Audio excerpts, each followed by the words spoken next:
அனைவருக்கும் வணக்கம். ஜாதக சோசநாம சமமரேதவிதந்தா க்ஷணப்ருஷதி துர்காணி விஸ்வாக நாபேத சொந்தம் துரிதாதக்கினிகி. துர்காதேவியுடைய அனுகிரகத்தான் பாலத்தன்மை திருவள்ளுவர் முருகப்பெருமன் ஆசை கொண்டு தனுராசிக்கு 17/5/2026 முதல் 23/5/2026 வரைக்கும் தான தனுராசிக்கு மூலம் ஊராடம் உத்திராடம் 1ஆம் பாதம் அடங்கியது தனுராசி. உங்க ராசிக்கு 7ஆம் இடத்தில் குருவும் சுக்கிரன் அமோகமான பலன் கொடுத்து கொண்டு இருக்கிறாங்க. 4ஆம் இடத்துல சனி, 5ஆம் இடத்தில் இருக்கக்கூடிய செவ்வாய் பகவான். என்ன வேணும், எதை செய்தால் நம்மளுக்கு நல்லா நடக்கும். பல காலம் நீங்க குழப்பத்துல இருந்தீங்க. குழப்பமெல்லாம் ஒன்றொன்றாகவே கலைந்து ஒவ்வொரு காலத்திலும் ஒவ்வொரு கிரக நிலை மாற்றத்தால் மனநிலை மாற்றிக்கொண்டே இருக்கும். இன்றைய நிலை நாளை இல்லைன்னு சொல்றது இதுதான். இன்றைக்கு இருக்கக்கூடிய மனநிலை நாளைக்கு இருக்காது, நொடி பொழுதுல கூட மாறிவிடும்.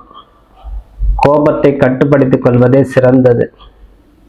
4ஆம் இடம் இருக்கக்கூடிய சனியும் 5ஆம் இடம் இருக்கக்கூடிய செவ்வாய் உங்களுக்கு மனதில் ஒரு வேகத்தை கொடுக்கும், வைராகியத்தை. அதே போல் வைராகியத்தை கொடுத்து கொண்டே இருக்கும் இந்த தனுராசிக்காரர்கள்.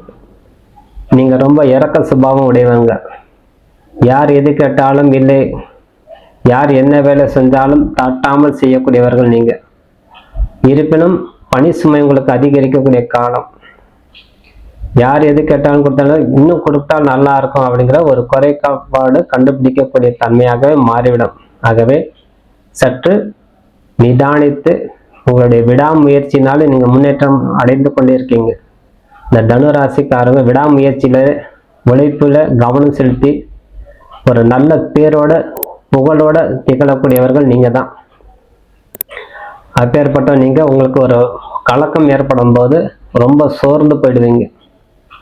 அதனாலதான் முதல்ல சொன்னது, சோர்வின்றி களைப்பின்றி தவிக்கணும். ஆகவே உங்களுடைய ராசிக்கு 7ஆம் இடத்துல இருக்கக்கூடிய சுக்கிரன் குருனால உங்களுக்கு திருமண பாக்கியம் கூடக்கூடிய தன்மையாகவே அமையும். ரொம்ப விரைவாக செயலாற்றணும். இந்த மாத இறுதிக்குள் குரு பகவான் உங்க ராசிக்கு ராசிநாதன் 8ஆம் இடத்துல மறைகிறார். உங்க ராசிக்கு 7ஆம் இடத்துல பார்வையாக இருந்து கொண்டே இருக்கிறார். அதிலே சுக்கிரன் இணைந்து இருப்பதால் தெளிவான முடிவுக்கு நீங்க வந்துடுவீங்க. நீங்க ஒரு இளம் வயதினராக இருந்தாலும் காதல் வயப்பட்டு இருந்தாலும் இந்த காலத்தில் உங்களுக்கு கூடக்கூடிய தன்மை, திருமண பாக்கியம் கூடும்.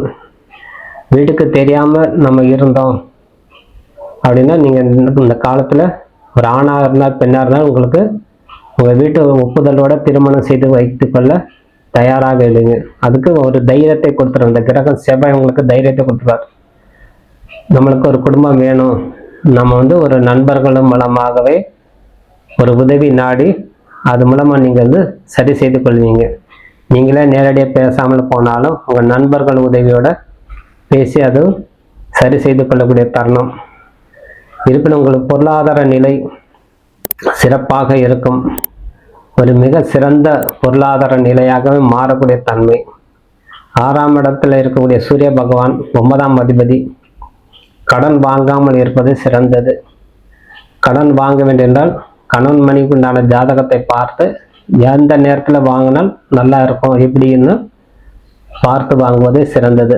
அல்லது ஒரு மாதம் கழித்து வைகாசி மாதம் மேல் நீங்கள் கடன் வாங்கி ஏதேனும் ஒரு செலவு செய்து கொள்வதே சிறந்தது. உத்தியோகத்தில் இருக்கக்கூடியவர்கள் ஆபீஸிலே சரி கொஞ்சம் எதிர்ப்பு வலுக்கும். அந்த எதிர்ப்பு வலுப்பெறும்போது சற்று கவனமாக இருக்கணும். மனதில் ஒரு சோர்வு தன்மை உருவாகக்கூடிய காலமாக அமையும். சந்திரன் புதன் சேர்ந்து 6ஆம் இடத்துல இருக்கும்போது எதிரிகளுடைய தொல்லை உங்களுக்கு வலுவாகி அதுக்கப்புறம் தான் குறையும். முதல்ல வலுப்பெற்றோம், அது பின்புதான் குறையும். ஏன்னா சந்திர பகவான் உச்சம் சூரியனோட சேர்ந்திருப்பது. சந்திரன் நகர உங்களுக்கு அந்த வலு குறையும். அதனால சற்று குறைவின்றி வாழக்கூடிய தன்மையாகவே பிற்காலத்துல அமையும். செவ்வாய் உங்களுக்கு வீடு மனை வாசல் அமையக்கூடிய தன்மையை கொடுக்கும். பெரிய டாக்டர் படிக்கணும், ஐபிஎஸ் ஐஏஎஸ் படிக்கணும் அப்படின்னு எதிர்காலத்தில் ஒரு பேங்க் மேனேஜராக ஆகணும், ஒரு பேங்க் எக்ஸாம் எழுதணும், ஒரு சிஏவாக ஆகணும் அப்படின்லாம் நீங்கள் எதிர்பார்த்து கொண்டு இருக்கக்கூடிய படிப்பு துறையில் வெற்றி பெறக்கூடிய தன்மையாகவே மாறிடும். சுக்கிரன் உங்களுக்கு உறுதுணையாக இருந்து வருவார். அதே போல் செவ்வாயும் உங்களுக்கு உறுதுணையாக இருந்தார். படிப்பில் உங்களுக்கு எதிரிகள் இருந்து தற்காத்து கொண்டு நீங்கள் சுய முயற்சியோட முடிவெடுத்துக் கொள்ளக்கூடிய தன்மை உருவாகும். பல துறை நம்ம போயிட்டு வந்தோம், எந்த துறை நம்மளுக்கு அமையலைன்னு நீங்கள் எதிர்பார்த்த துறை அமையக்கூடிய தன்மையாகவே அது மாறிவிடும்.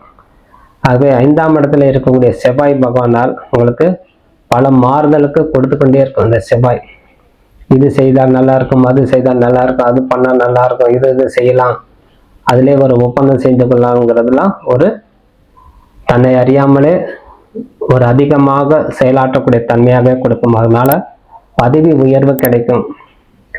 நீங்க எதிர்பாராத பதவி உங்களுக்கு வந்து அடையக்கூடிய தன்மை, உங்களுக்கு அமையக்கூடிய தன்மை. இருப்பினும் பல தொல்லைகள் நீங்க சமாளிச்சு தான் நீங்க வந்துட்டு இருந்தீங்க. இனிமே அந்த தொல்லைகள்லாம் மறைந்து நீங்க ஒரு சுகமான வாழ்க்கை வாழ்றதுக்கு உண்டான ஒரு முழு முயற்சியில் நீங்க ஈடுபடக்கூடிய தன்மையாகவே மாறும். ஆகவே உங்கள் வாழ்க்கையில இந்த வாரம் உங்களுக்கு திருப்திகரமாகவே இருந்து வரும். குடும்ப விஷயத்தில் உங்களுக்கு நல்ல ஒரு அணுகுமுறை கிடைக்கும். 7ஆம் இடத்துல இருக்கக்கூடிய சுக்கிரனும் குரு இருப்பதால் கணவன் மனைவிக்கு ஒற்றுமை அதிகரிக்கும், புத்திர சந்தானம் உண்டாகும். ஏற்கனவே திருமணமாகி நீண்ட காலமாக புத்திர சந்தானம் இல்லாத அன்பர்கள் குழந்தை பிறக்கும். ஏற்கனவே ஒரு குழந்தை இருக்குன்னா 2வது குழந்தைக்கு உண்டான தருணமாக அமையும். ஆகவே புத்திர சந்தானத்துக்கு உண்டான காலம். செவ்வாய் பகவான் 5ஆம் இடத்துல வலுவாக அமர்ந்திருப்பதால் குழந்தைகள் பாக்கியம் அதிகமாகவே கொடுக்கும். ஆண் வாரிசு உருவாகக்கூடிய காலம். ஆகவே இந்த நேரத்தில் இந்த தனுராசிக்காரர்கள் புத்திர சந்தானத்துக்கும் திருமண பாக்கியத்துக்கும் தயாராக இருக்கக்கூடிய காலமாகவே அமையுது. மன வாழ்க்கை நல்ல சிறப்பாக அமையும். கவனமாக இருந்து செயல்படணும். 4ஆம் இடத்துல இருக்கக்கூடிய சனி எப்படி பார்த்தாலும் உங்களுக்கு ஒரு சின்னதா ஒரு பின்னடைவு ஏற்படக்கூடிய தன்மையாக அவர் மாற்றிக்கொண்டே இருப்பார். முன்ன விட்டு பின்னே இழுப்பது இது பேர்.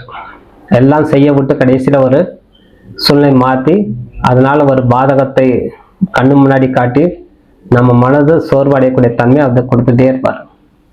அதுக்கு பிராய்ச்சித்தம் நம்ம மூலமாக அந்த சனி பகவானை திருப்தி செய்து கொள்ளணும். நம்முடைய கர்மா, சனி பகவான் நம்மளுக்கு தண்டிக்கிறான்னா நம்ம கர்மா அதிகமாக இருந்தால் மட்டுமே தண்டிப்பார். நம்ம கர்மா குறைவாக இருந்தால் அவருக்கு வந்து கண்டிப்பாக தண்டனை கொடுக்கவே மாட்டார். அதிலே 100க்கு 1000 முறை அது யதார்த்தமாகவே சொல்லலாம். ஆகவே நம்மகிட்ட எந்த விதமான குறை இல்லைன்னா சனி பகவான் நம்மளுக்கு எதுவுமே செய்ய மாட்டார். புத பகவான் 6ஆம் இடத்துல இருப்பதால் 7க்கும் 10ஆம் அதிபதி 6ஆம் இடத்துல இருப்பதால் புதன்கிழமை பெருமாள் கோயில் சென்று நெய் தீபம் ஏற்றி வருவது, மகாலட்சுமி தாயார் பூஜை செய்து வருவது சிறந்தது. ராகு காலத்தில் அல்லது நாகத்துக்கு பூஜை செய்து வருவது சிறந்தது.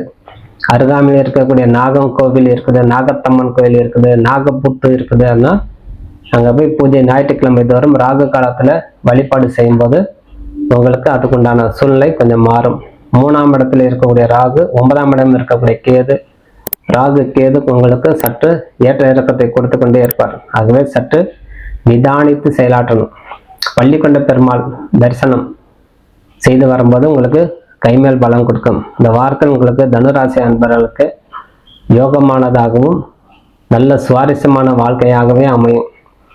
இருப்பினும் கவனமாக இருந்து செயல்படக்கூடிய தன்மையை உங்களுக்கு கொடுத்து கொண்டே இருப்பார். குடும்பத்துக்குண்டான உறவு எப்படி வைத்து கொள்ளணும், யார்கிட்ட எப்படி பேசணும் அப்படிங்கிறதெல்லாம் நிதானித்து செயலாற்றக்கூடிய தன்மையை உங்களுக்கு மாறக்கூடிய தன்மை. அதே போல் உத்தியோகம், நீங்கள் ஒரு தொழிலதிபர்களாக இருந்தால் எந்த நேரத்தில் எப்படி பேசினால் நம்மளுக்கு வந்து சாதகமாக அமைத்து கொள்ளலாம் அப்படிங்கிறதெல்லாம் நீங்கள் நிதானித்து செயலாற்றி வாழ்க்கையில் வெற்றி பெறக்கூடிய தருணமாகவே அமைத்துக் கொள்ளுன்னு சொல்லி விடைபெறுகிறேன். நன்றி, வணக்கம்.